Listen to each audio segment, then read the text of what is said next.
আসসালামু আলাইকুম। আমরা আজকে ইজি কেমিস্ট্রি বইয়ের দশম অধ্যায়ের একক কাজগুলো নিয়ে আলোচনা করব। এখন দেখব কাজ 5 আর 6। তো চলো ভিডিওটা শুরু করা যাক।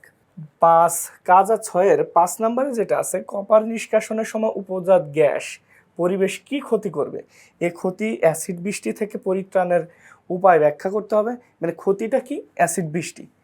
ঠিক আছে, এটার পরিত্রাণের উপায়টা কি সেটা দেখব। পরিবেশের ক্ষতি প্রতিরোধ করে এই উপজাত গ্যাসকে লাভজনক কাজে ব্যবহার করার উপায়টা দেখব। এবং এখানে বলছে কি এই সম্পর্কে তোমার মতামত দিতে। তো তুমি তোমার মতামত তো দিতে পারবা, কিন্তু মেইন ফ্যাক্টরগুলো একটু বুঝে নেওয়া দরকার। তো চলো শুরু করা যাক। সমাধান কি? সমাধান কি? কপার একটি আকরিক। আকরিক কি সেটা তো জানোই। যে সকল ধাতু থেকে খনিজ থেকে মূল্যবান ধাতু সংগ্রহ করা যায় সেটার আকরিক বলে। তাহলে আকরিকটা কি? চালকোসাইট, যেটা সংকেত Cu2S, যেটা সংকেত হচ্ছে Cu2S। সাধারণত এই চালকোসাইট থেকে তাপ জারণ প্রক্রিয়ার কপার ধাতু নিষ্কাশন করা হয়।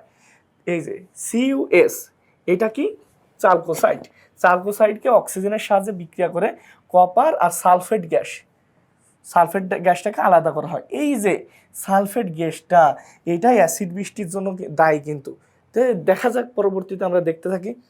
এ প্রক্রিয়ায় উপজাত হিসেবে সালফার ডাইঅক্সাইড গ্যাস উৎপন্ন হয়, যা বাতাসের অক্সিজেন O2 পানির সাথে বিক্রিয়া করে সালফিউরিক অ্যাসিড উৎপন্ন করে। দেখো, এই যে সালফিউর, এটা আসলে ঘন কুয়াশার মতো সৃষ্টি করে এই সালফিউরিক অ্যাসিডটা। এটা ঘন কুয়াশা ডিরেক্ট যদি উৎপন্ন হয়, সালফার ট্রাইঅক্সাইডের সাথে যদি পানির ডিরেক্ট উৎপন্ন হয়, সেটা ঘন কুয়াশার সৃষ্টি করে। তো সালফার ডাইঅক্সাইডের সাথে অক্সিজেন বিক্রিয়া করলে সালফার ট্রাইঅক্সাইডের সাথে পানি বিক্রিয়া করলে H2SO4 এটা উৎপন্ন হয়, কিন্তু ঘন কুয়াশার সৃষ্টি করে। তো এটা একটু খেয়াল করা যাক। পরবর্তীতে কি আছে? উৎপন্ন অ্যাসিড বৃষ্টির পানির সাথে, দেখো, উৎপন্ন অ্যাসিড বৃষ্টির পানির সাথে মিশে পানিতে পতিত হয়, যা অ্যাসিড বৃষ্টি নামে পরিচিত। এটার একটু এই লাইনটা একটু বোঝানো যাক। আমরা এই যে সালফার ট্রাইঅক্সাইড গ্যাস, এটার সাথে পানির যদি উপর থেকে এই সালফার ট্রাইঅক্সাইড গ্যাস তো উপরে উঠতেছে, আর হচ্ছে উপর থেকে পানি পড়তেছে বৃষ্টি নামার সময় ভালো পানি পড়তেছে, কিন্তু নামার সময় এই যে সালফার ট্রাইঅক্সাইডের সাথে মিক্স হয়ে কি উৎপন্ন হয়? H2SO4। এই যে সেই অ্যাসিড বৃষ্টিতে পরিণত হয়।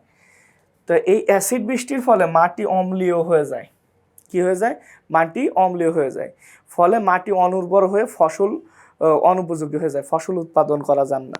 অম্লীয় মাটির পিএইচ কম, ফলে গাছপালা বেঁচে থাকতে পারে না। এই যে এই কি কি অসুবিধা হচ্ছে সেই জিনিসটা এখানে দেওয়া আছে। পরবর্তীতে কি আছে? জলাশয় অম্লীয় হয়ে যাওয়ার ফলে মাছ, তারপরে কি অন্যান্য প্রাণী যারা আছে তারা কি হয়? বেঁচে থাকতে পারে না, অনেক ক্ষতিগ্রস্ত হয়, মারা যায়। ঠিক আছে। তারপরে মানুষের গায়ে পড়লে ত্বকের ক্ষতি হয়, কারণ কি?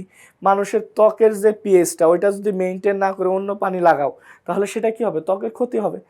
তারপরে কি লাগছে? বিভিন্ন ভবন ও স্থাপনার ক্ষয় হয় এবং স্থায়িত্ব কি হয়? কমে যায়। এছাড়াও সালফার ট্রাইঅক্সাইড গ্যাস বায়ুমণ্ডলে ক্ষতিকর ধোঁয়ার সৃষ্টি করে। এভাবে কপার নিষ্কাশনের সময় উপজাত দ্রব্য, মানে বাই প্রোডাক্ট, যেটা সালফার ডাইঅক্সাইড সরাসরি অ্যাসিডে পরিণত হয়ে পরিবেশের ক্ষতি করে। শিল্প ও কলকারখানায় উৎপন্ন সালফার ডাইঅক্সাইডকে H2SO4 এর কাঁচামাল বলা হয়, মানে মেন উপাদান। উৎপাদনে কি মেন উপাদান বা কাঁচামাল বলা হয়।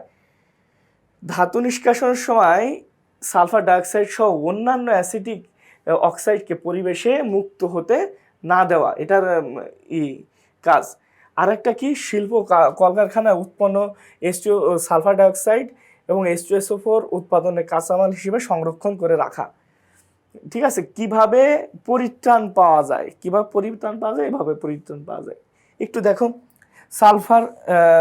সালফার সমৃদ্ধ জ্বালানির ব্যবহার বন্ধ করা, উন্নত প্রযুক্তি ব্যবহারের মাধ্যমে সালফার ডাইঅক্সাইড থেকে সালফারকে কি করা যায়? এই অক্সিজেন থেকে আলাদা করা যায়। এই সালফার আর অক্সিজেন আলাদা করা যায়, এটাই লেখছে। তারপরে সালফার ডাইঅক্সাইড সহ যে সকল অক্সাইড অ্যাসিড বৃষ্টিতে সহায়ক, সেসব অক্সাইড কি করতে হবে? উৎপন্ন হওয়ার সাথে সাথে পরিবেশ শোষণ করা মানে দরকার আর কি। এগুলা না হলে তো অ্যাসিড বৃষ্টি হতেই থাকবে, পরিশোধন করতে হবে, যেমনি হোক পরিশোধন করতে হবে। খেয়াল করো, পরিবেশের জন্য ক্ষতিকর এই উপজাত গ্যাস রাসায়নিক দ্রব্যের রাজা সালফিউরিক অ্যাসিড উৎপাদনের মূল কাঁচামাল। তাই কপার নিষ্কাশনের সময় নির্গত সালফার ডাই অক্সাইড গ্যাস ব্যবহার করে লাভজনকভাবে সালফিউরিক অ্যাসিড উৎপাদন করা সম্ভব। তাহলে এই যে এইভাবে যে সালফিউরিক অ্যাসিড, কিন্তু এটা কিন্তু মেইন প্রসেস না। এভাবে সালফিউরিক অ্যাসিড তৈরি করলে কি উৎপন্ন হবে? ঘন কুয়াশা উৎপন্ন হবে। ঠিক আছে, 6 নাম্বার প্রশ্নটা কি? 6 নাম্বার প্রশ্নটা, চিত্রটি লক্ষ্য করো এবং প্রশ্নগুলোর উত্তর দাও। 6 নাম্বার প্রশ্নটা দেখা যাক। এটা আছে লোহার আকরিক কোক বা চুনা পাথর দেওয়া আছে এখানে, গরম বা যাই হোক একটা প্রশ্ন। এটা হচ্ছে আয়রন নিষ্কাশনের একটা পদ্ধতি। এটা কি? আয়রন নিষ্কাশনের একটি পদ্ধতি। কি লেখা আছে দেখো, চুল্লিতে সংগঠিত সম্ভাব্য বিক্রিয়া ভাষায় ও আণবিক সংকেতের সাহায্যে লিখে বিবেচনা করবে। আকরিকের সাথে খনিজ মল হিসেবে সিলিকন ডাই অক্সাইড উপস্থিত আছে। বিক্রিয়ায় উপস্থিত অন্যান্য বিক্রিয়ক বা উৎপাদের সাথে বিক্রিয়া করতে পারে। পাঠ্য বই 248 পেজে যেটা আছে। কিভাবে এই আয়রনকে নিষ্কাশন করা যায় সেটা প্রসেসটাই তোমাদের এখন দেখাবো। তো চলো শুরু করা যাক।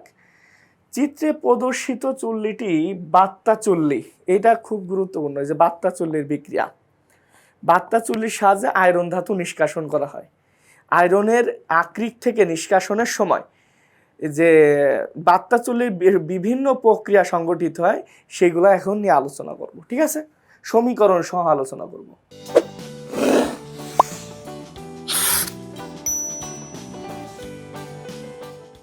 চিত্র দেখে দেখে পড়ার চেষ্টা করবা তোমরা।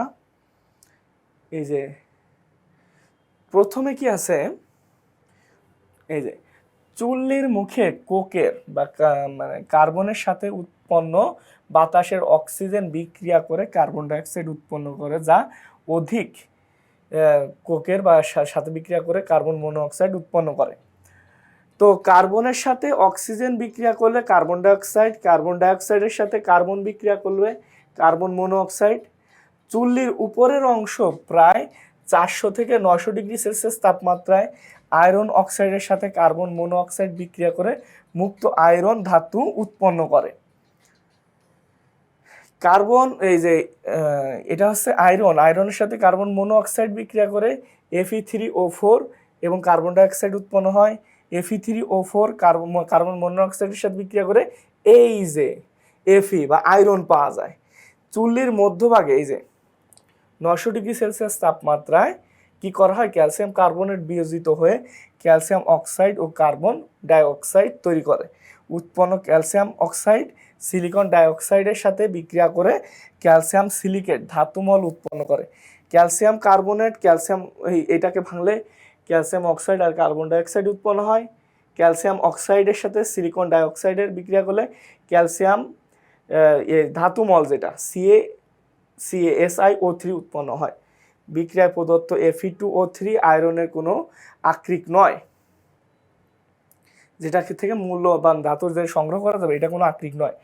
যৌগটিতে Fe যোজনী 4 বা প্রকৃতপক্ষে সম্ভব নয়। এই যে যোজনী 4 হওয়া, মানে Fe যোজনী 4 হওয়া সম্ভব নয়।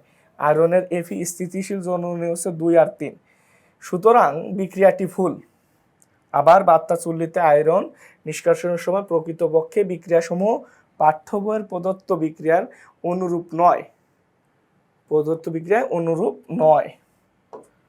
তারপরে বাত্তা চুল্লিতে আয়রন নিষ্কাশনের প্রকৃত বিক্রিয়াসমূহ নিচে দেওয়া আছে। ফার্স্টে কার্বনের সাথে অক্সিজেনের বিক্রিয়া করা হয়।